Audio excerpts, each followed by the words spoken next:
Сәлем достар, Кореяда тағамдар және тіске басарлардың түрлері өте көп, бірақ олардың құрамында порк, яғни доңыз немесе спирт қосылуы мүмкін.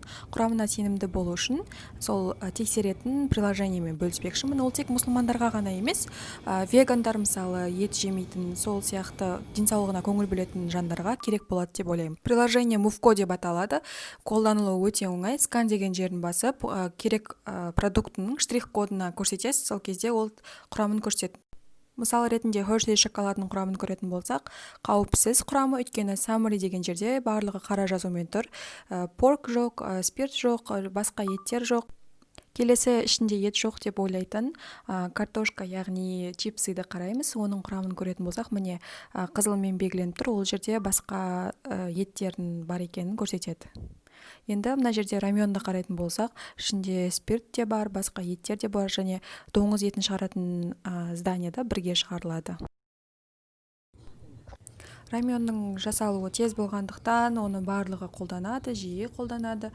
Бірақ мына жерде көріп тұрған бүкіл рамендарды мен өзім қызығып тексеріп көрдім. Барлығында 90%-ында дерлік 90%-ында дерлік доңыз еті, яғни және де басқа да еттер қосылған.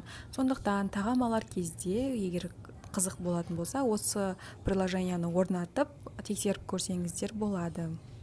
Мен мына жерде қазір көп қолданылатын, көп таңдайтын рамендарды көрсетіп тұрмын. Және мына жерде доширак, яғни көп кісі алатын затты көрсетейік, тексеріп көрейік. Міне бұл жерде де көріп тұрғандарыңыздай порк та бар, спирт та бар.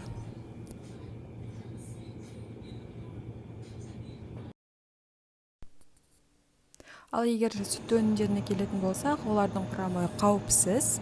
Бірақ соның өзінде де тексеріп көре салдым. Барлығына атақты банана ою, яғни банан сүті бар ғой, дорамада көбісі көретін. Енді құрамы мінекей. Баршаңызға сау болыңыздар.